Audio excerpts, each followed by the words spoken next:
and welcome to the UK Meta Report, the last one of the year. I've been joined by James Ashall. How do you do? And UK champion George Rodger. Merry Christmas. Merry Christmas to you too. We're all decked out. All brought the festive cheer with us. Absolutely. So you guys have obviously spent a lot more on your jumpers. I've got a Tesco's one. James has got a Patriots one, and you've got the best one, George. You've got the 40k one, which I absolutely love. I can't buy that now. I love this one. Yeah, that's brilliant. Let's go on to Card Market. So these are the best sellers at Card Market at the minute. So if you're looking to pick up cards, lo and behold, everybody is trying to get hold of Dash cards. Pulse Wave, Harpoon, and BIOS Update. Sink Below is in there. I think Sink Below is in there mainly to go against Arachne because it's got so many 4 attack. You can just like put a Sink Below and hopefully they haven't got a shred or something. Harpoon's gone up in price, hasn't it? What's gone up in price? Harpoon, Pulse Wave Harpoon. I always see it for about $7.99. Yeah, went down to £4, I think. Oh, it's spiked up again. So Berserk there for all the Rhinar players that are trying to play the TK deck. Iron Song Pride, the new aura for Dorinthia, that's really good. Savage Beatdown continues the Rhinar OTK theme. Leave No Witnesses and Eradicate. Brilliant cards. Thing is, you would have thought Surgical Extraction would have been in there, but as nobody can get hold of any, nobody's selling any. I've got a 4 one if you want it. Got my £4 each. you got yours at the right time then, didn't you? Yeah, I got them just as soon as it released. I ordered it all from Greece, and I got it for £4. And then a week later, they were at £25 each. It was crazy. Yeah. You like should have bought more. I got a 4-1 if anybody wants to trade. Yeah, I'll trade for a Fable. It's that hard to get. Yeah. What's everyone's like highlight card from Dynasty though? Like, what's the one that you were like? The best card? I quite like that. Well, even best or like one that you're sort of excited to play, I guess. I was excited to play Tiger Swipe, and we'll get on to Katsu later. The best card. Harpoon's the best card in the set, in my opinion. Most excited, Beaten Trackers. I was really excited about Beaten Trackers. Okay. Do you think Immobilizing Shot is the best Ranger card that came out? If you get hit, it's only 1 attack, 1 non-attack card can be played. So it's a bit like... No, you need a name counter on it though, don't you, to do that? Can't be that hard for us AD players to do that. I think Drill Shot's the better one. Yeah, Drill Shot's better, I think. Drill Shot will always hit armor regardless. Like, everything runs something. Yeah. Yeah, if it hits. I was happy with like Tiger Swipe because I found like a really funny Benji combo with like Spring Tidings. Yeah. And I was like... this is just gonna be hilarious because you could do like all these Crouching Tigers and they all count towards Spring Tidings. And I was like, even if you get like 6 of them out, it's like, and if Spring Tidings hit, it's like you just draw so many more cards. I'm like, oh, this is just fun. That's what I was excited about. Thing is, I was excited about Katsu because I was playing George's Fire deck. I went on to George's Fire deck after playing Dash and just went, oh yeah, this is brilliant, and then run into how different Katsu was to playing Fi and just going, yeah, this isn't me. This isn't Fi. Just saying, yeah, okay, let's transition back to Dash. Fi, unfortunately. No, it's not. Right, okay, so that's Card Market. So next time we'll show you what's changed. The risers and fallers in the league or the top table. Okay, so this is the bread and butter of the show. This is basically all the only classic constructed heroes for the new Dynasty meta. Okay, so we'll try and rattle through it as fast as possible. Okay, that one. Let's just go across left to right, top to bottom. So Arachne alphabetically. Arachne, yes or no? What do you think, George? You're gonna have the most practice. Right. I lost to Arachne. Army, didn't I? And I did okay. I made it to the last game. Came second, I think, in that armory with it. It was fine, I guess. Do you think it's more of a gotcha deck at the minute? I mean, I play Katsu into it, I think and people it was have just no idea how to play against it. Yeah. I think a lot of people are also building it aggressively, which is how you're meant to play Arachne. In the armory, I think I fatigued 3 people. Okay. I'm not even really intending to fatigue them. It just sort of happens when you play Arachne. Is that because you're banishing more cards, or you just being defensive and then just hitting them for 4 with one attack? Yeah, that's all I was doing, and then every now and then I'd like eradicate them, and then one of my eradicates hit for 7. That was good. But yeah, it's just he's fine. He really hurts certain heroes. Like some heroes you wouldn't expect are really bad against it. Like I think Dash is pretty bad against Arachne because he can so easily take her items away, and there's no way you can fatigue him or kill him with aggro Dash. So that makes it actually a really bad matchup for him. But he's also got some really bad matchups himself. Like I don't think he can ever beat a Dromai. Okay. Yeah, that's what we had Scott down. He just started playing it, and he fought 2 Dromais at the Armory, and he got nowhere. It was like 30-0 by the end of it. It was just like, holy shit! It was such a swing. It was ridiculous. Yeah, I feel like Oldhim would be. Sorry, go ahead. I feel like Oldhim would also just be like it would just stomp him so badly. Like I think he's fine against Oldhim. Oh, That's really? a pretty even matchup. I'd thought with like Crown on a 3 block, like say most attacks are 4. I'd have thought you'd have been all right. He's got so many attacks that Oldhim does that he has to block the daggers. So he usually has to put his Rampart into. You can put Rampart into daggers, I guess. When I was playing it, it didn't feel super great for Oldhim though, because the reactions can get him a few times, and then he just decks out. Sure. So we might see Arachne do quite well, but it's going to take a bit more practice, a lot of practice. Just get a bit lucky with the matchups he gets, I suppose. Yeah, like it can really beat Icelander quite well as well. Yeah, but thing is, I would expect Dromai to still be a very popular deck, and if he's getting absolutely smashed by Dromai, it has decks that hammer it, which is the problem. Yeah. Like Bravo's horrific as well. Really hates Bravo. Like if I was to look to give like a tier rating, I'd say he's like a B tier hero. Okay. He can win events. Middle. Yeah, pack. he's like middle of the pack. Okay, right. Let's move on from him. Azalea, has she got, the new toy she's got with this aim counter? Do you think she's going to do Alexi and win an event? No, not at all. Because she hasn't got a Voltaire. Yeah, Voltaire and like the flip to make Frostbites to really hinder aggro decks. Yeah. I don't think she's as bad as she used to be at all. I think she's got a lot better. But so you think the aim counters with Sandscour? You think that is really pushing her up? Because James White said in Outsiders she's going to get more support with aim counters. We're going to see Azalea, star of the show, flinging aim counters out left, right, and centre. I think so. I think the change to the aim counters and stuff really help her. Does it make her good? No. Does it make her absolutely awful? No, she's not absolutely. She's just a bit worse than Arachne. Like, she's like C tier, like sort of thing. She's like, she's all right. She got her foot on the next rung of the ladder. Up we go. Yeah, she's got up. She's gone up, but she was at the bottom, so there's nowhere else to go. If you could dominate Red in the Ledger for 6 turns, like draw all 3, Memorial Ground all 3 back. Yeah, you're fine. Yeah, cool. Just do that for 9 rounds. Brilliant. Right, okay, Bolton. Has Spirit of Arena pushed him into stupid realms? I mean, I played against Quinn.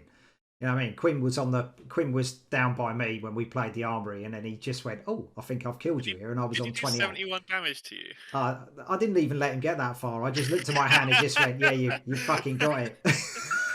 Yeah, fist bump done. He told me he did the dream combo against you. Yeah. He got 0 for steel and 3 Luminar Ascensions. But this is what I find. Someone will get this combo off and they'll go, "That's never happened to me before. I've never got that." And I'm just like, I'm so pleased that I help all these people with this amazing combo that everybody seems to get against me. I mean, you just look at it and go, fair play. The Spirit certainly gets round, because he gets action points. He's immune to Blizzard. He doesn't get Blizzarded by Oldhim anymore. Yeah.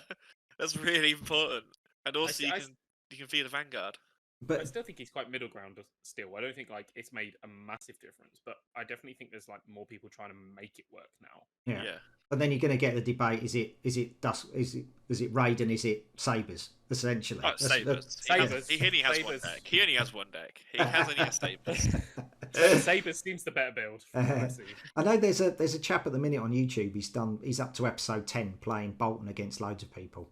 That was really interesting.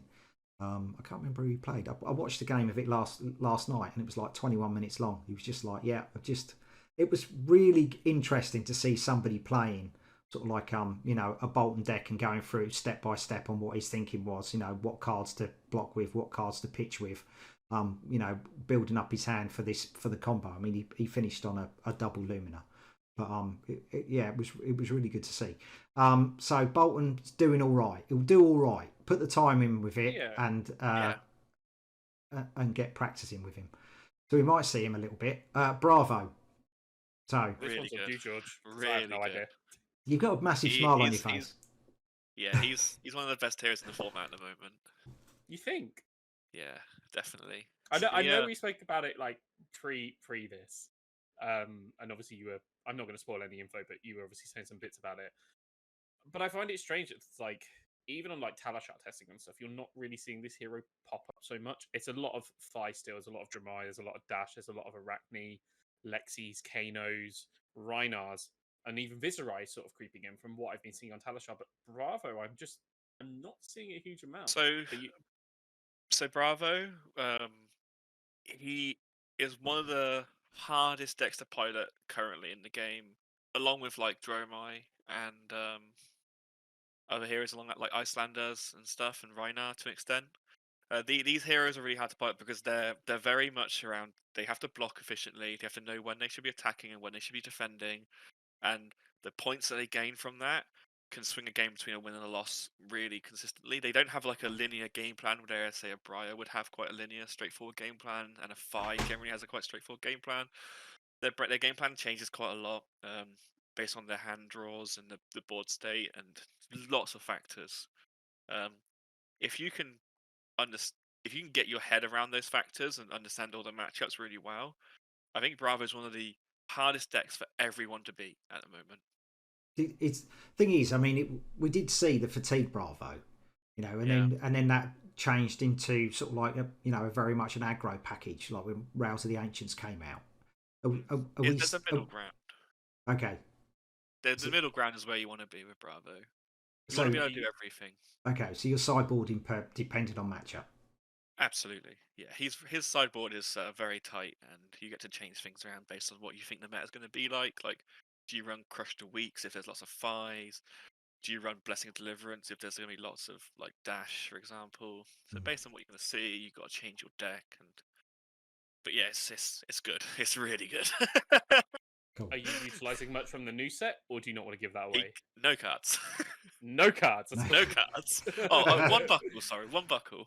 One buckle. That's all you need. Are you using the new shield at all in maybe sort of like Blitz or anything like that? Go with a one-handed hammer, or is it just stick with Anaphos and stick with your trusty? Anaphos is one of the best weapons in the game, and I just think he's just always good though. So Bravo's just always been good. He's not really gone away. He has a not the most amazing Phi matchup. Still favoured, but like it's not amazing. So that was a problem when everyone was playing Phi. Yeah, that's exactly what I was going to ask. Is like if Bravo was such a strong deck before, and obviously you're saying this, like why was it then not perceived as the best deck at the time? And was that purely because of how many Phis there were and how aggressive the meta was? Yeah, the Phis are really hard. Your Viserai matchup's really bad. Like I say, really bad. Bravo never has a deck that goes below 40% win rate against. He's like pretty middle ground against everything. Viserai and Fido were quite difficult matchups. And then Briar is a bit coin flippy based on how the first two turns go. Depends if you get CMH or not. Is that what you're saying? Yeah, if they get an early channel, but then if you get a choke slam, it doesn't matter. Yeah. So you can Briar can't just play solitaire against Bravo, when she does not like that. Fair enough. So we might see a fair amount of Bravo. Right, let's get on to Briar. So Briar's on 922 living legend points. ProQuest She's still season. the best aggro deck. Yeah, so ProQuest season, she's only going to pick up 2 points per win, so she ain't going nowhere yet.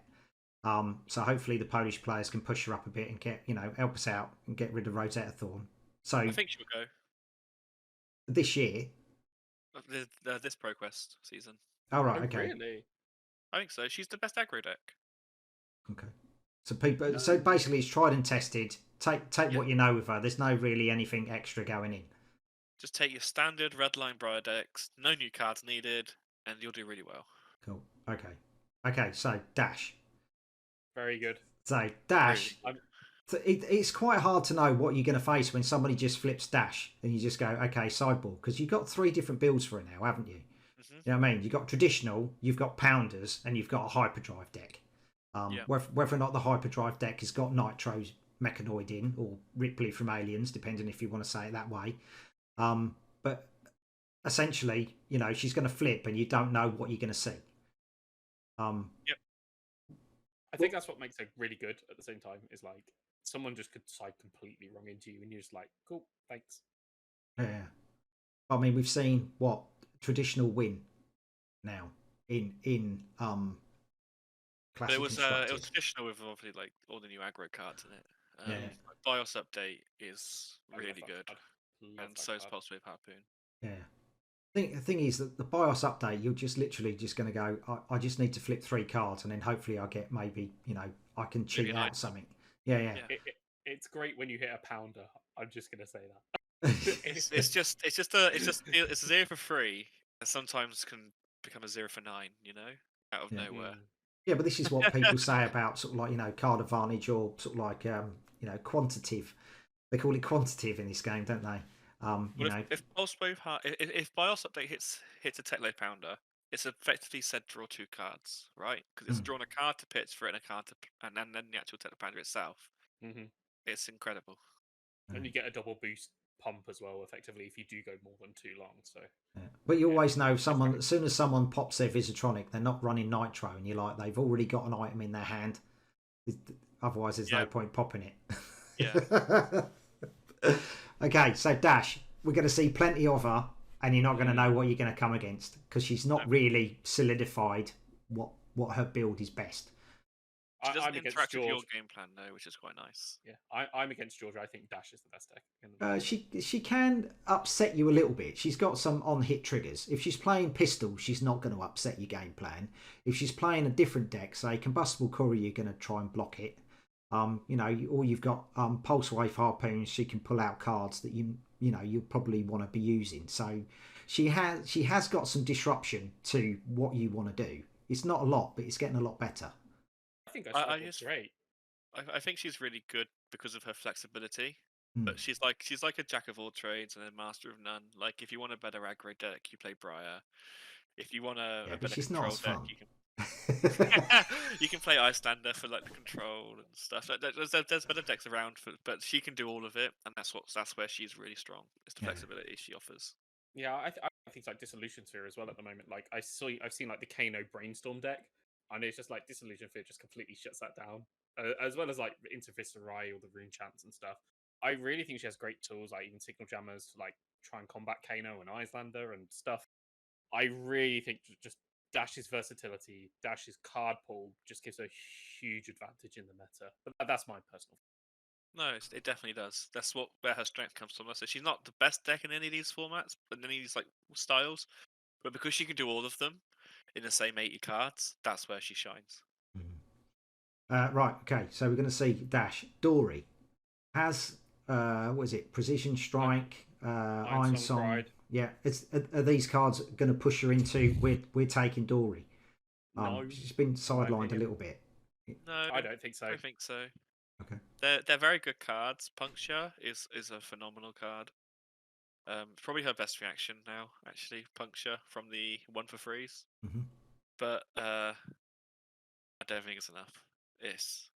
She's still going to be quite. She still gets walked over by like Dash and Briar and probably Bravo as well. She just has bad matchups. Just gets stumped. Anyone who runs D-Reacts, just ruin her. Okay. Yeah. As I know when I've played you many a time. I don't think I hit you a single time. I was like, for fuck's sake. Okay, Dromai. Like we discussed earlier, she's got a good matchup against Arachne. Vincerakai is basically just a pain in the arse now. People are waiting for the Red Sands material to come out, and then Vincerakai now is coming in for 6 and possibly 3 extra arcane if you're going to let that hit. Those Ashes have made a really big difference against Guardian. Yeah. She used to have not the best matchup into the Guardians, and I think that's made it a lot closer than it was. Things you're not fearing the poppers as much. You're just like, right, I'm going to make you block instead of just going, okay, I've got to wait for Ghostly Touch to to click up a couple of times. And I don't even think you potentially need Ghostly Touch anymore. Oh really? Yeah, we were testing it quite a lot, and it was really hard for like Oldhim couldn't beat it. We couldn't win it with Oldhim. Bravo could beat it, but he had to draw well. Mm-hmm. That was how it. Do you like the new materials then? Are you like? I like 2 of them. One of them I don't even own it because I know it's bad. The Golden Plains. So is that the one for? Was it Yenderai or? No, for my. For mine, yeah. Okay. Necrus is really good though, and so is Vincericai's. Yeah, I think everyone's just after the Vincerakai one. To be fair, it's just like as soon as you see that coming out, you're like, oh god. Just sit and wait. Really good against Guardians. I think it's because there's like no way to interact with it as well. It's like kind of sucks a little bit. I'd like to be able to interact with it in a way. The interaction, I suppose, is that they spent an action point doing nothing. Right? They just play an Ash. That's their turn. It hasn't got to go again or anything. So. See, that feels really bad. Really bad though. But obviously, you're saying that like Oldhim and some of the things that would normally pop it are struggling with it.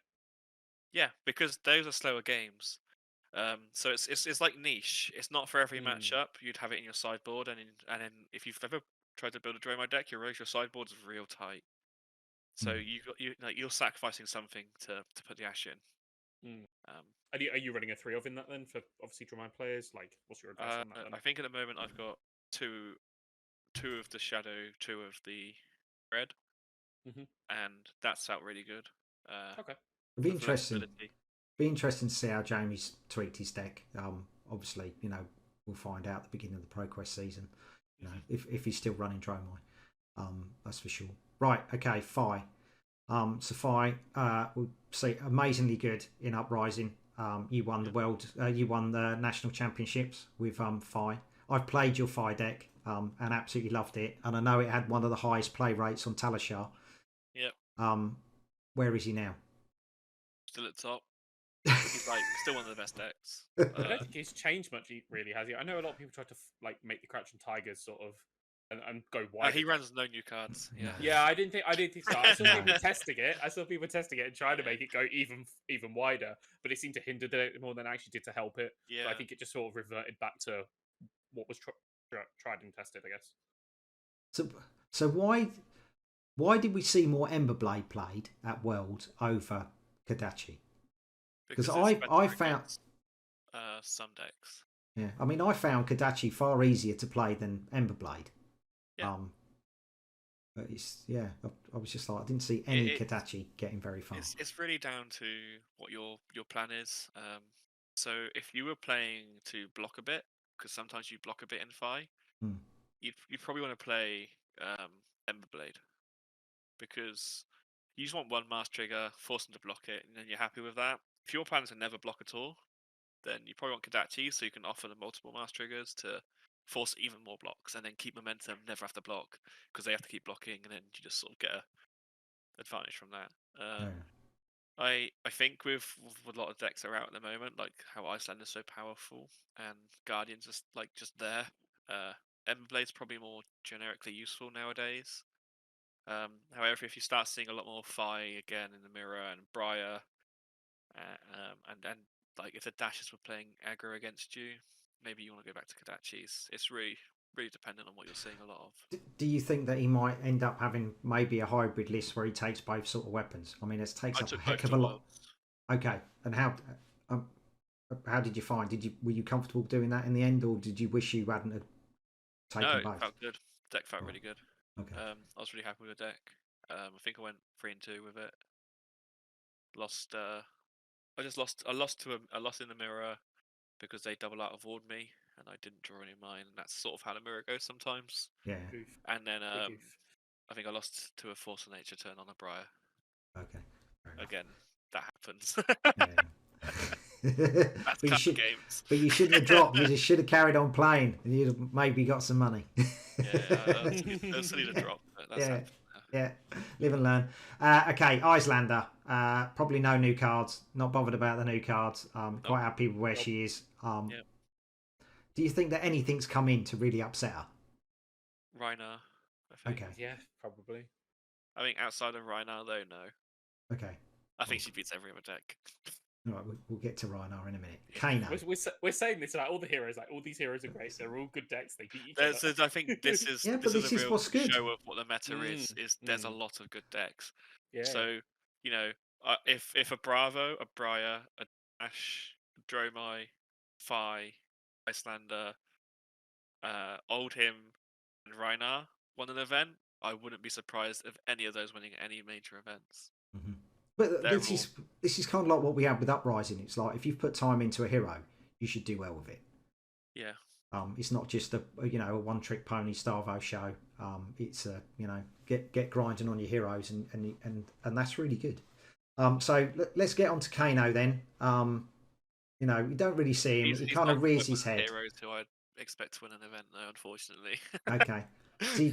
I mean, this brainstorming one, is it a meme deck? Do you think it's going anywhere, or do you think it's more of that? Might be now the worst hero in the game. Okay. Right. Really? Yeah. Wow. That's a statement and a half. I think I'd rather play Levia. not Azalea? Oh, I'd rather play Azalea as well. Yeah. Okay. So what's holding Kano back now? 30 life and no equipment. Okay, fair enough. It's real bad. Maybe he'll get something cheap at the pits. So Katsu. Okay, so we've got the traditional build. Okay, so now we've got the cat deck. Now, my problem with the cat deck, you just think, oh, this is going to be fucking amazing. Excuse my French. But essentially, all people do is block out Tiger Swipe, and then you're just like, okay. That doesn't do much. I'm dead in the water. Unless you go against Dromai, and then you Tiger Swipe a dragon, and then you're like, cool, I got it off. I just like, you look at it, and you're just like, I'm going to come in with all these attacks, and you're just like, they're literally attacks for one. And you're just like attack 0. Yeah, well, yeah, but generally you're waiting until an Art of War, or you're waiting for the Roar of the Tiger, and you're just like, I'm coming in for like 7-1 attacks, and you're just like, okay, it feels a little bit like Prism, and you kind of like, okay, I'll get a Master Trigger off, and you just like, they just stay there. Yeah, go away. yeah. I think it was quite a novelty, exciting thing when it happened. It's like, oh, these tigers are 0. Wait, I can discard it to Katsu. I was like, but hang on, I need the tigers in my hand, really. And you generally create more on the board than you do in your hand or more in your banished zone. The concept was great. Yeah, I think if you can, when you play the Roar of the Tiger to get that tiger in your hand, and then you basically discard it to Art of War, so you got +2 on your tigers. If you could still use that tiger, that would be quite nice. But you're just like, it's in the banished zone, but I can't actually use that one. Yeah, it's not chain, unfortunately. Yeah, you're just like, oh god. But I'm sure someone will do quite well with it. But it's just like, it seems like there's a lot of sort of like parts. You just think, I'm just going to generate some cats. I'm going to generate some tigers, and I'm going to unleash the fury. And you just like, you generate all these tigers, and you're just like, where's my fury? I think it's a really big puzzle. Yeah, I feel like it's a really big puzzle piece to try and sort of get a handle on. And I have no doubt that if you can work it, I think it's a really strong deck.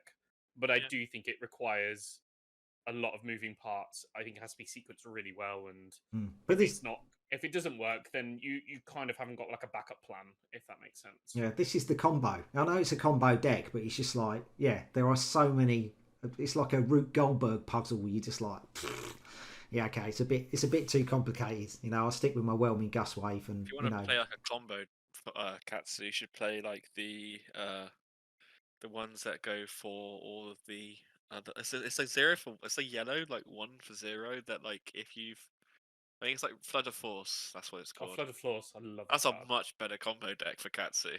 Reveal it off the top if it's a combo draw. It gains go again in +3. Yeah, great card. And you I run a deck. know that one well. You run a I know deck and that like one well. 55 of your cards are combo cards, so it always Yeah. hits. The only ones out of war. Yeah, and then it's like go find the Break Tide, get the banish off the Break Tide. Yeah. I know this combo Crack your well, Baz. mask, get another Rising, get another one. Yeah. Do you remember this line, Baz? I know it Yeah, quite well. it's more of a Benji deck. So with the current Katsu build, let's say the Tiger build, the new build, is it best to use sort of like Mask, or is it more of a I'm going to go for a really explosive turn with links? I think you have to go for a really explosive links turn. Okay, so he's turning more like a Fi. Yeah, and go for like assault or wound potentially if you can get a lot of hits off. Yeah, but that's it's only going to happen once, isn't it? It's just like I've got to get him you down. can Got to get him down to finish. You get loads of Phoenix Flames for free. Yeah, that instead. Yeah, indeed. Okay, Levia. Berserk, Savage Beatdown, a Rhino card, or is it? I'd say Levia right now is just playing the same decks as Rhino, but worse. Okay, so play Rhino. Yeah. Yeah, unless basically, what's the adage? You don't beat Levia, she beats herself. Yeah. No, I think the blood decks are awful, unfortunately. And if you're playing the more traditional like pummel style, you can do the same stuff in Rhino and it's better because of Intimidate. Fair enough. They need to maybe have a bit of a rethink about what Levy is doing. Lexi. Okay, so she won a battle hardened. Only with drill shots. Nothing new. Do we think she's going to be there, or do we think kind of like Lexi's kind of like had her day, unless you've really put the time in with Ranger? I think she's pretty good against aggro decks. Is that simply because of? Is that because of frostbites, or is it you're racing? Frostbites is the really big one. I think like she taxes quite heavily. It's not just frostbite. She can run Channel Lake Frigid as well, and every aggro deck hates Channel Lake Frigid. I think the Shock Charmers build that we saw, was it Joe play here last time? I still think that's the better deck, even after the one that we saw at when the battle hardened. Like I was surprised it wasn't running Shock Charmers because I thought that would be like a key piece. But I still think like the whole Shock Charmers with the Blizzard Bolts or the Chilling Ice Vein and making you discard or just creating more Frostbites just feels better, and it deals damage at the same time. For Pro Tour 2, we were doing Lexi testing, and we Death Dealer Lexi with Lightning Death Dealer Lexi was like an auto win into Prism. It just beat Prism every time. Prism couldn't beat it. So we were like, oh, this might be a pretty good deck. And then we played it into the Fi matchup, and it could never win. So funny how many heroes struggled against Fi. Who knew? So unless you put time into Lexi, probably not going to see her that much. Yeah. Okay, hold him. As he Bravo. Play Bravo. So we're a bit like Bravo. A Levia. If you're going to play Guardian, play Bravo. If you I guess Oldham has like extra cards, and you can do different fancy things with him. But ultimately, for how you want to play a Guardian, I think Bravo just does a better job at the moment in the meta. Yeah. I don't think like Hypothermia is going to be like a key card as well with all this like go against stuff that go. The Winter's Wail is the only thing that Oldham's really got going for him nowadays. Oakenold you have to run a lot of bad cards in your deck to make your elemental cards good. And then you got Crown of Seeds, which is getting worse and worse actually, if I'm honest, with a lot of the decks that are out there. Like in the final against when I was playing Fire, they were running Crown of Providence, so you may as well just been playing Bravo at that point. Without all the extra ice cards he runs, it's just worse than Bravo, if you ask me at the moment. Do you think that Pulse is really, they might look at bringing that back because he's, I don't think so, because he's still completely playable. Right. Like when I'm saying play Bravo, I'm saying Bravo is like one of the best heroes in the game at the moment. Yeah. So So not just because he's not one of the best heroes in the game, he's still completely fine. He doesn't need to have anything up there. He's not Azalea level, so he's fine. Yeah, he's not Azalea. He's still really good. Yeah. Like, if he won an event, as I said, I wouldn't be surprised. But I'd say play Bravo. Okay, so let's get on to the big bad brute, Rhinar. So the OTK deck that came out, I played against James Adams, who came up from Bristol to play it. It was just like, oh my god, this is flipping brilliant. I absolutely loved. I mean, I got smashed by it and absolutely loved it. Do you think this is the new build we're going to see of him, or are we going to see more of a traditional one that's not going for a massive, kill turn? You'll see both. Okay. I think the big savage beatdown decks are really scary. With the club style ones are really scary as well. Like, I think he's got quite a few builds going around at the moment. Like Club Rhinar's still a deck.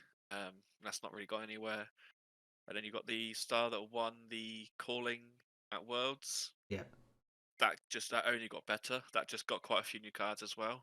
Okay. Do you think that the deck is big enough that you could switch between both? Sideboarding. No, right. Okay. No, you stay to your archetype when you have sideboard cards to beat other decks. Yeah, they're quite heavily different, unfortunately. But I think they're all pretty good. Yeah. So start teching against Rhinar. I don't know how you tech against Rhinar. Right, Rhinar's going to have his day, it seems. Make your dice heavy. You need to make him use his cards. That's how you beat Rhinar, because you need to force interaction. Absolutely. Yeah. Because he's not interacting with you. He's getting rid of your interaction. He's like, intimidate another one. You can have a whole fist of cards. I couldn't give a monkeys. It didn't really work in the previous one, but yeah. That's the thing with like Rhinar, and we said like that in the Blitz, like against heavy aggressive decks like Dash or Briar. It's like, are you forcing Rhinar to block, which is then kind of like ruining in his game plan? Because if he does a block, he's just going to take a ridiculous amount of damage. So is Rhinar faring better against like the slower style of decks, like maybe Viz and better, against like the aggressive decks like your Dash, your Fies? I don't know what the matchup is like into Bravo, but those aggressive style of decks, is he still going to fall behind that, where the meta quite clearly is still in that sort of aggro phase? I think so Rhinar, from what I've been testing against like Bravo, I think that's one of Rhinar's better matchups. It's more towards Fi and Briar, where Rhinar can start struggling, and Viserai actually. Because he doesn't have on-hit effects, they can ignore him. And generally speaking, when you're trading card for card with the Rhinar, they do more damage. Yeah. And that's my fear of playing Rhinar. I'm not saying don't play, but that's what my fear would be. This applies until he draws a Blood Rush Bellows. And if he draws his Blood Rush Bellows early, he will out-damage the aggro decks. I know the game I recorded with you versus Mark. I mean, that was a real close game. Yeah. When it shouldn't have been, I don't think. I should have got this. The way he started was insane. Yeah, I got hammered in the start of that game. Took 9 damage on turn 0 into 2 Blood Rush turns. See, I still remember it. It was that bad. you've been scarred. So yeah. So everyone who hasn't seen that game, you can check it out. It's a very good game. Yeah, I get close to clawing it back. Yeah, with Arachne. Arachne versus Rhinar. Okay, so we reckon Rhinar is going to be there. He's going to be a popular deck. Whether or not people are putting the time in, because wasn't really I think a popular deck popular. before. Yeah. But it's how quickly people can learn the lines in it, really. Viserai, has he gained anything? Looming Doom. These new cards. Playboy. There are a few where they just have a definitely superior of the same class. Briar is definitely superior to Viserai. I'd say Bram is superior to Oldhim and Tatsu and Fi. Obviously. Do you not like do you not like the new Looming Doom interaction with like creepers and your rune chants and stuff? Do you know how hard that is to do? Oh yeah, I know, it's ridiculous, but it's also hilarious. You can just play Force of Nature, I mean, it's a fun interaction. It's very fun, and don't get me wrong. I think Viscerai can win plenty of pro quests and stuff like that because of local metas and the level of play at these events. But a big event and stuff, and if you really want to win a pro quest, don't play Viscerai. Okay, so I really rate the deck still, personally. I really rate the style of the deck. But I was on Viscerai for like 10 months though, so I'm gonna naturally like it. I think think Viscerai it's still good. is good. Yeah, he's like in the middle of the pack. He's like Arachne. I'd say that him and Arachne are like similar level. fair enough. So Okay, insult. so top 5 heroes. We're probably going what? Bravo, Briar, Dash. Rhinar. Bravo. I'd say that the absolute top heroes that you should be prepared for are Bravo, Briar, Fi, and Icelander. Okay. Really? Dash. Not even putting Oh, you put Dash. And Dash. Sorry, I forgot Dash. Those 5, they're the best heroes, I think. Okay, so we'll see. We'll come back at the end of ProQuest, and we'll see if that's still true. Because results are going to show, aren't they?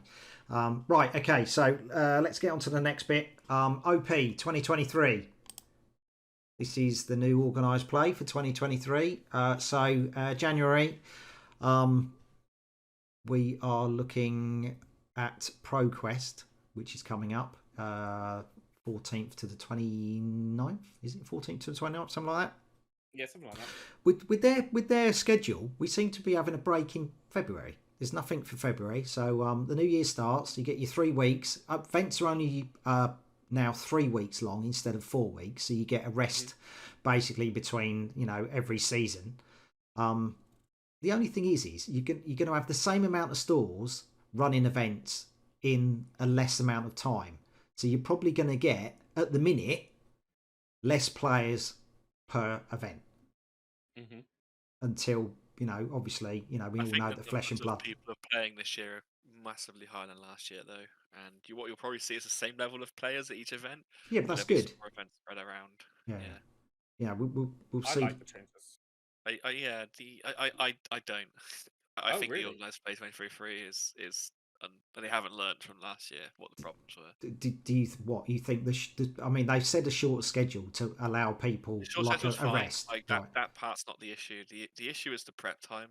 It's the big problem they've got, and they sort of skimmed on it when they talked about it. But I went to every event last year, all the big ones, and the issue you had was you found out 2 months before that you had to go to America on the other side of the world. Yeah, that's like it's just 600 to 800 quid. Yeah, it's not enough time for a lot of people. It is impossible for some people just because of the time schedule they give you. I think they must know where they want to do it in the USA, and they just need to give people like a rough idea of where it's going to be. And they want to secure it because they obviously don't know all the information at the moment. But would you like almost like a statement to say it's going to be? I'd like to know USA. Where I'm going this year if I was going to be doing the events this year. Yeah. So they should go January. We'll release our organised play for X year, and these are the events. This is the day. I mean, it would be nice. I mean, they know that Pro Tour is going to be in between apparently March to June. There's a Pro Tour. It would be nice for them to actually go. We've penciled this in for June. This will be in Michigan this weekend. That's fine. That's not a problem, or this will be on the West Coast or the East Coast. I don't need to know that much detail. I just need to know roughly when, so I can get an idea for flights and. Well, the thing is, it's sort of like they say Worlds. More than likely, Worlds is going to be in the US again. I mean, more than likely, it's their biggest player base. They seem to have all the battle hardens. They have more events, than sort of like globally than any other. No major events in Europe this year is, I think, a real kick in the teeth for all the European fans because there's a lot of them. Yeah. I know we're not quite American size, but we're not far off it for all of Europe combined. Yeah. I was gonna say if you can combine it, and it's and it is easy to travel. If you're in the European Union. So at the moment, it's an improvement to last year, but still we need more time so people can save up and trade like mad and get some travelling money. Yeah, I think so. Right, okay, so that's OP 2023. So let's get on to ProQuest. These are the prizes. What do you think? I think the metal tokens are quite cool, but I think all the top class players have probably got metal tokens from metal fab tokens. Is it? Yeah, I got them. I picked mine up from Worlds actually. They're lovely. Really nice. Yeah, they're really nice. Someone lost one at Nationals and it got put on our streaming table, and I was like, "Holy shit, that's really nice!" Just keep that by the telly. The prizes continue the structure which we discussed, where third place gets a tenner, second place gets £1,000, first place gets £2,000. I would be quite handy getting in the top 24 just to have a metal token. I think that'd be quite cool. I'd be quite happy with that. I don't need sleeves. Our expectations are low. Yeah, mine are realistic, mate. I mean, I'd trade my token for the sleeves. I quite like the art, personally. Yeah, I'm just like, I've got, you know what I mean? Sleeves are sleeves. It's just like, how many times are you going to play with Soraya? You're not going to play with her at the minute, are you? Unless you're playing I Blitz. like the art. Sleeves, I'd rather not, you know. Yeah. I like the art, sorry. She's got an aversion to Prism. I'm not playing with that dirty cow. Right, okay, so, generally not fussed, apart from the metal tokens are quite nice. You'd like to gold foil, though. Oh, I'll take the gold foil. Yeah. Right, okay, cool, right. I'll have my third Teklo plate in. Okay, so this is all the dates for the UK and Ireland. We have George sitting on the throne there, as you are the UK champ. So, kicking it off, week 1, 7th Dimension in Belfast, and then the big one, Living Realms, Royal Armoury in Leeds. All the other UK shops have now moved away from the 15th and gone into week 2 and week 3, and they're leaving that weekend to everybody to go to Living Realms. We had nearly 100 players last year. So hopefully they'll beat that record. And if you're in Ireland and you don't want to come over to Living Realms again this year, are you doing a stream for it again? Yeah, we'll get onto that. There's a gun and you jumped it. Right, okay. Week 2, 21st January, 22nd. Loads. Take your pick. Underworld Gaming in Dublin, Darksphere in London, Gaming York, Excelsior Comics Bristol, Underworld Gaming Nottingham. Huge spread, top to the bottom of UK, brilliant on that day. And then that is Board in the City in Southampton, Dice and Destiny in Kent, and Manascrew in Northampton. I will be at Manascrew streaming with Tabletop 24. That is the plan. I should be hoping to get to Underworld Games for the first time in Nottingham to record there as well. Maybe play. Hopefully, I've got some spare money after Christmas. Okay, so week 3. Pardon? I'll see you in Manascrew. Yeah, nice. 28th January, 29th of January, we've got Bad Moon Cafe London, Fanboy in Manchester, Highlander Games Dundee, Venue in Plymouth, Alpha Games Suffolk, ProTech Games Stockton, and Rule Zero. So I've got a really good spread every weekend up and down the country. It's not like, you know, last season when it was like, okay, we've got all the south this week and we've got all the north next week. It's just like, you know, players can spread out. The shops have done a fantastic job of picking a day and sort of like, you know, spreading the events around the country. Whether or not they actually got together and discussed it, I wouldn't have thought so, but it's worked out really well. I've not had to go far this year. London, Northampton, London. It's brilliant how it's worked out this year. All the London ones are all spread out, so we can just go to them all one after the other. Yeah, I mean, at the beginning there was London, you know, 2 Londons on the same day. So what are you looking at, George? Are you looking at Leeds, London, Northampton, London? Is that what you're looking at?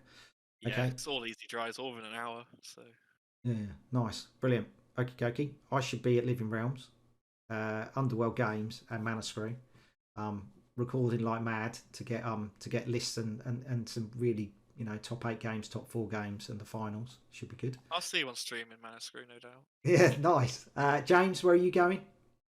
I will be probably Royal Armoury and Manascrew with you, with obviously my lovely little newborn that came along. I can't make as much as I'd like to these days, so you just put him in a backpack, take him with you. Early trading. If I wasn't so bound, I'd probably be doing what George's doing, which is probably living around London, Northampton, London, probably again. Like if I could, but obviously things have changed now for me, so not happening. Yeah. Buggerlugs should be streaming some tournaments as well. I know he's going to be concentrating on the London ones. He's got, he's going to be super busy. London events he's going to be streaming, and maybe some events down south. So look out for those as well on his channel, Armory Nights. There we go. I did remember it. Okay, so the big one for us in the UK, it was massive last year. We had players from Finland, we had players from Denmark, Belgium. It was absolutely fantastic. I wasn't expecting sort of like, the crowds that we got from other countries. Me and Alan have been invited to stream on Tabletop. I'm not sure if we're streaming on Tabletop 24 or we're streaming on behalf of someone. There's still stuff to sort out, but we're penciled in to stream at the minute. So we will be there from the 13th, which is the Super Armory, which is the Team Commoner. I don't know how we're going to stream a Team Commoner one, to be fair. I think you need 3 cameras. Right? We need 3 cameras. Yeah, indeed. Right, what's going on this one? Dory's about to kick some ass. Then we've got the Emperor. It's going to be. I played the Team Madrid event. It's really fun. It's really fun. Yeah, the team events are real fun. Anyone who's like not sure if they're going to go to the Armory or if they don't get their friends around, do it. You'll have a lot of fun. Yeah, it's a commoner one, so you're not allowed Majestics. Just remember that. All rares. All rares. Oh. Maybe you're not. Maybe you're not going to see the Emperor then, because he ain't going to have Command and Conquer, is he? He's not going to have a hero either. He's going to have heroes. Don't tech against the Emperor. He's not going to be there. You can have 2 rares. It's just 2 equipment rares, isn't it? Or 2 equipment rares. One hero, 1 equipment. It'd be interesting if they take the Clash format and just go, okay, we're going to transform it into Clash. Maybe someone will do something like that later on. So that is the big one. Hopefully, it will be over 100 players. So yeah, on the 13th. CC, right? What's that? The Battle Hard is a CC. Yeah, both of them. So last year was skirmishes and they were all blitzed events. But this year, the Battle Hardened and the Pro Quest are classic constructed. So yeah, it's gonna be really, really good. Last year I was on the bottom tables. Yeah, that's because you were playing KO. And all 3 KO players were all sitting together rolling dice. Hopefully Chad will be there selling cards for Flesh and Blood cards, so we can pick up some bargains. Trade what you don't want, and get what you do. Anything else you want to add? I will add. Have a Merry Christmas, everybody, and we'll see you in the new year. Anybody else? Have a good Christmas. Yeah, pretty much the same. Have a wonderful Christmas. And look forward to seeing most of the people watching this in Leeds. Yeah, indeed. It's going to be so good. It's going to be a great personal when I have to beat you. But... Oh, mate. So I actually brown. There's some players who, like, at the events I go to, I'm like, I'd like to play against you because I haven't played against you yet, and I'm always excited actually to see who I get paired against. Is it someone I actually want to play against? That's what I love about the events. Is like, who am I paired against? Because now that you sort of know a lot of people in the UK meta and who tours and does everything, it's like, who am I going to go against? I had some great ones in Worlds where I got paired against the Australian national champion, and then to the right of me, like next to me, was the Canadian national champion playing against the former Canadian national champion. all next to each other. Is that where you're pinching yourself and go, how did this happen? Oh my god.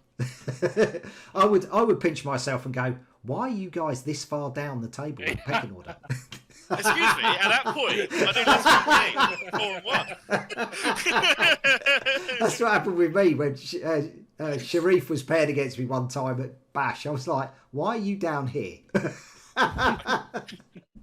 won the draft. I couldn't believe it. I was like, oh my god, a 2 won the world's draft. I was fully planning on going 1 and 2. Because I suck at draft. Nice. Well, there you go. Small mercies. And you still dropped. Right. I still need to sleep on that. Okay, so everybody have a fantastic Christmas. Hopefully you'll get some good stuff because, obviously you've all been good this year, so Santa's bound to bring you something nice instead of a lump of coal. And we shall and we shall see you in the new year with a new meta report where we can keep you up to date with how ProQuest, unfolds. So, as always, if you have the results from ProQuest in Ireland or the UK, please send me the results, and we can make the meta report up and we can see everything. And I can make the map again. We can have the map of the UK. Indeed. Right. Take care, everyone. Toodaloo. Have fun. Merry Christmas. Merry Christmas all.